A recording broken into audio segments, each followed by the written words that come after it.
जोगी जिस वक्त जबूर के घर जा रहा था तब वो सोच रहा था कि काश इसके पास इतनी दौलत आ जाए कि वो अपनी माँ की खिदमत कर सके, इसे पुरसुकून आराम दे सके।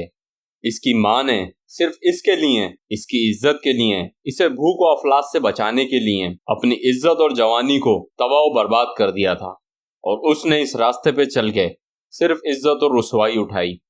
ये गुर्बत भी कितनी बुरी चीज होती है। इस गलाजत के दलदल में सिर्फ इसकी माँ नहीं बल्कि और भी औरतें फंसी हुई थी। इनका कोई पुरसाने हाल नहीं था। आखिर गरीबों को पूछता कौन है? लोग तो भीख भी नहीं देते। महरूमी इंसान को न जाने कहां से कहां ले जाती है।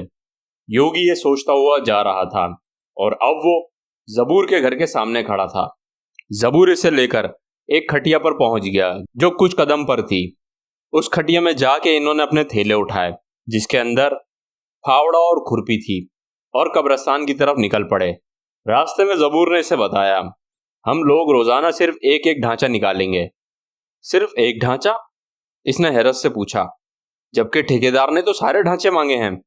जबूर ने कारोबारी लहजे में बोला, इसलिए कि इसकी अच्छी कीमत मिलेगी। बहुत सारे ढांचे एक साथ अगर हम देंगे तो वो कीमत कम कर देगा, और ठेकेदार पे हमें ये भी जाहिर करना है कि ये काम इतना आसान नहीं है, हर कोई नहीं कर सकता। इसलिए हम रोज की बुनियाद पे एक एक ढांचा निकालेंगे। एक तुम निकालना, एक मैं निकालूंगा, और फिर उसको बेचेंगे। जोगी हंसकर कहने लगा, वाह भाई, तुम तो अभी से ही कारोबारी आदमी बन गए हो।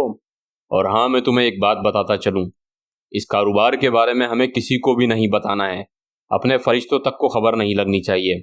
तुम्हारी माँ और मेरे घर वाले भी इस काम को नापसंद करेंगे, और अगर उनको पता चल गया और वो हमारे औजार भी छुपा देंगे और ढांचों को भी छुपा देंगे। ठीक है, मैं समझ गया। योगी ने पूछा। अब इनके हाथों में कुछ थैले थे। योगी ने इससे सवाल किया, इन थैलों का हम क्या करेंगे? देखो भाई, एक के अंदर तो हमारे औजार हैं और दो थैलों के अंदर हम ढांचा रख के लेके जाएंगे। वापसी में हम ढांचा इस खटिया में छुपा सकते हैं? ये बड़ी महफूज जगह लग रही है। योगी ने पूछा।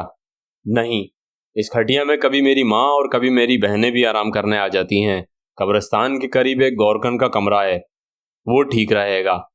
जब सैलाब में मरने वालों की तादाद बहुत ज़्यादा होती है और इनके पास बहुत काम होता है तो वहाँ पर गौरकन आके रहते हैं। वैसे वो कमरा वीरान पड़ा रहता है। मैं आज दोपहर को सफाई के गर्ज से उस कमरे में गया था। वो अपने गांव का बूढ़ा दादा है ना, मंजू कश्ती वाले की 14 साल की बेटी के साथ रंगरलियां मना रहा था। उन दोनों को मैंने रंगे हाथ पकड़ लिया था। दोनों मेरी मिन्नतें समाजतें करने लगे। लड़की ने मुझे बताया कि हम दोनों के बीच में 20% की बात हुई है। मैंने लड़की को छोड़ दिया और उसके 20% उसको दिलवा दिए। वो तो अपनी साड़ी लेकर भाग गई। बूढ़े दादा को मैंने पकड़ लिया। मैंने उससे 50% वसूल किए। अब तुमसे क्या छुपाना है यार। इस तो मुझे पहले से ही गुस्सा था। उसने एक बार मेरी बहन के साथ भी सौदा करने की कोशिश की थी। इसकी बीवी अक्सर बीमार रहती है। कश्ती अब वो ज़्यादा चला नहीं सकता। इसके यहाँ भी फाके होने लग गए हैं। हाँ, हम गरीबों की जिंदगी में भूख और फाके और बीमारियों के सिवा कुछ है क्या? यार, तुम्हें बूढ़े दादा को भी छोड़ देना चाहिए था जब तुम्हें पता है कि इसके घर की हालत ऐसी चल रही है। अरे नहीं भाई, उसके पास बहुत पैसा है। जब भी सैलाब और तूफान आते हैं इसके वारे न्यारे हो जाते हैं। हरामजादा इस उम्र में भी अपनी नवासी और पोतियों की उम्र की लड़कियों के साथ मुंह काला कराता रहता है। चलो, इस बहाने इन गरीबों का भला तो हो जाता है। जबूर ने कहा, कुछ ही देर के लिए सही, पर चूल्हे तो जलते हैं।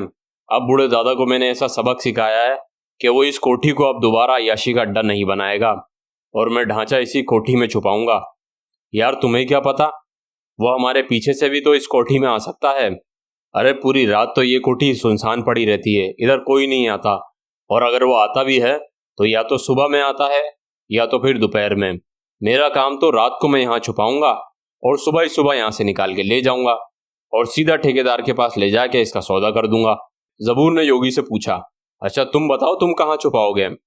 जोगी बोला, घाट के मगरबी सिरे पर जो पुरानी लांच है ना, मैं तो उसमें ढांचा छुपाऊंगा। वो कई सालों से वीरान पड़ी हुई है, उधर कोई आता जाता नहीं है। हाँ यार, वो तो बहुत महफूज जगह है। मेरे दिमाग में पहले ये बात क्यों नहीं आई? चलो खैर, तुम वहां छुपा देना।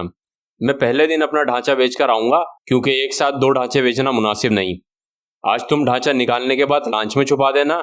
मैं जब ठेकेदार को ढांचा बेचकर आ जाऊंगा फिर मैं तुम्हें दूसरे या तीसरे दिन ठेकेदार के पास ले जाऊंगा।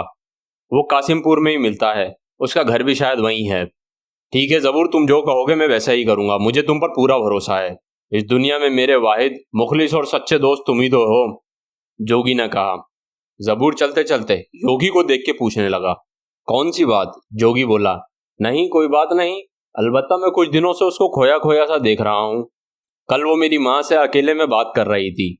जबूर कहने लगा, मैंने छुपकर उनकी सारी बातें सुन ली। तुम्हारी माँ मेरी माँ से मशवरा लेने आई थी।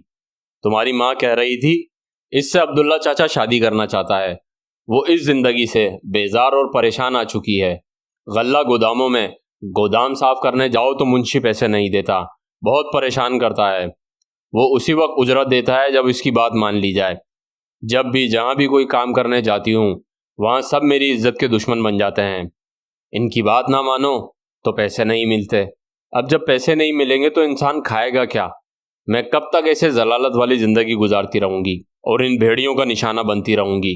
अब्दुल्ला चाचा की 2 बीवियां मर चुकी हैं। इसकी 2 बेटियां ब्याह कर ढाका शहर जा चुकी हैं। वो नाई है तो क्या हुआ, इज्जत की रोटी तो मिलेगी और मर्दों से भी बची रहूंगी।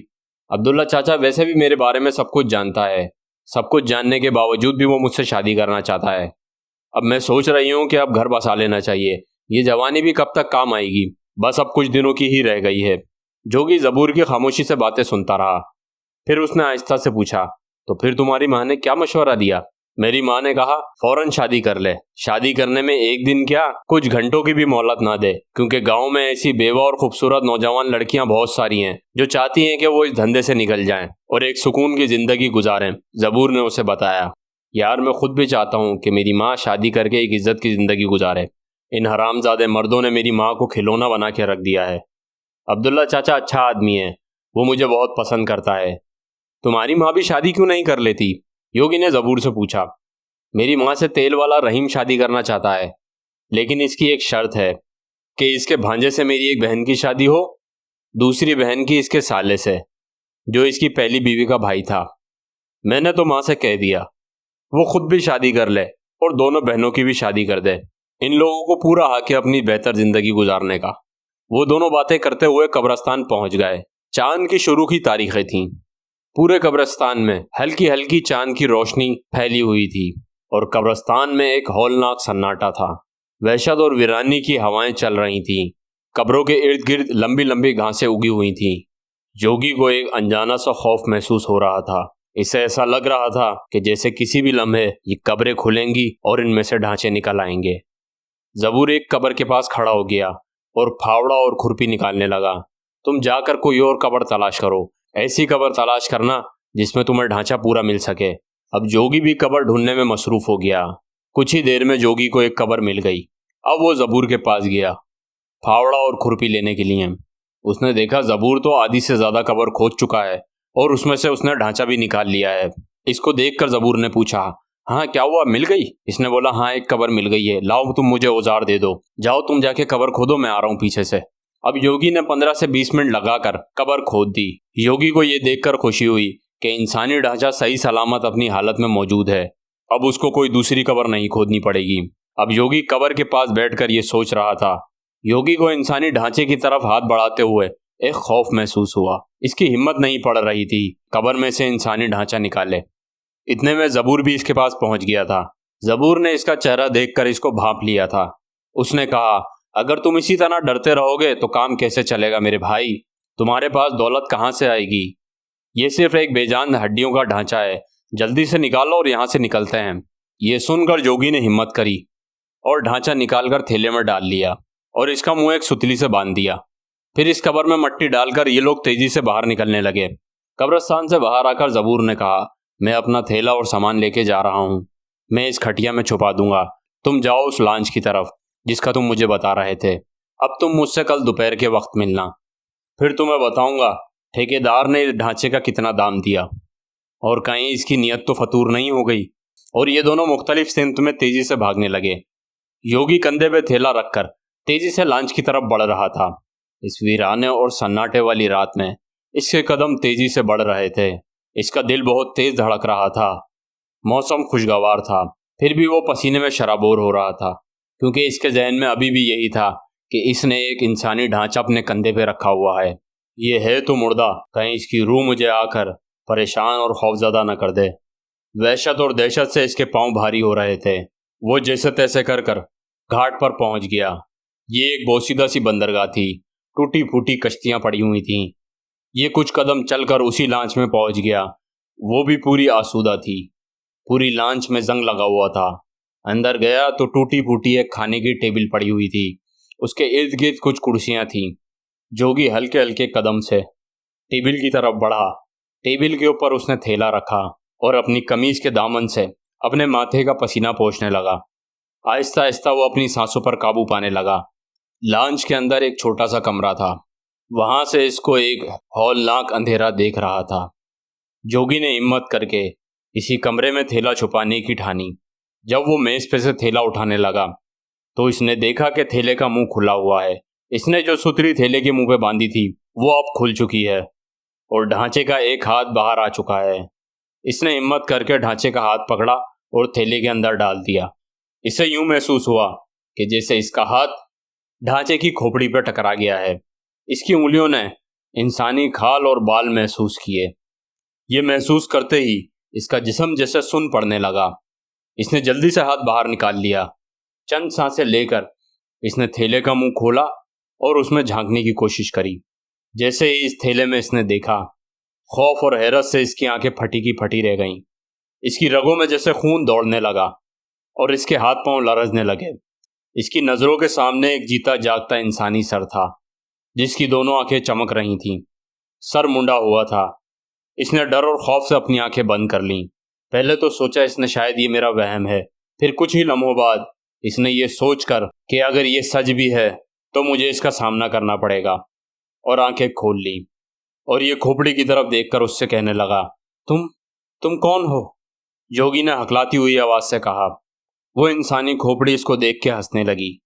योगी ने इससे फिर पूछा, तुम कौन हो? तुम बदरू तो नहीं हो? अब खोपड़ी इससे बात करने लगी। नहीं, मैं कोई बदरू नहीं हूं, बल्कि एक जिंदा इंसान का ढांचा हूं। अगर सच पूछा जाए तो ना तो मैं जिंदों में शामिल हूं और ना मुर्दों में। योगी इसको हैरत से देख रहा था और कहने लगा, तुम्हारी ये बात मेरे समझ से बालातर है। एक ढांचा आखिर कैसे बात कर सकता है? कहीं ये मेरा वहम तो नहीं? इसकी जैसे सिट्टी गुम हुई थी।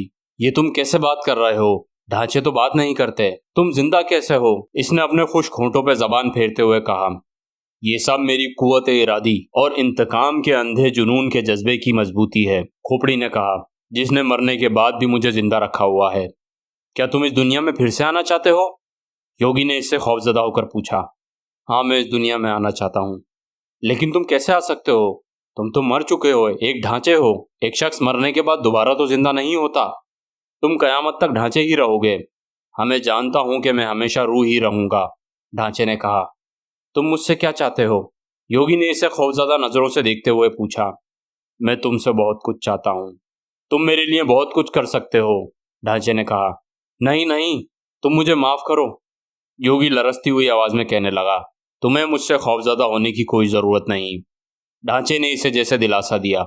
सच पूछो तो मुझे दोबारा जिंदा होने के लिए तुम्हारी मदद की जरूरत है। तुम मेरी मदद करोगे ना? लेकिन तुम क्यों दोबारा जिंदा होना चाहते हो? किस लिए ऐसा चाहते हो? तुम्हें यह सब कुछ जानने के लिए मेरी कहानी गौर से सुननी पड़ेगी। इसी सूरत में तुम्हारा खौफ दूर हो जाएगा। क्या तुम मेरी कहानी सुनना पसंद करोगे? ढांचे ने उससे कहा। योगी ने डरते डरते उससे कहा, चलो चलो, तुम सुनाओ जो सुनाना चाहते हो।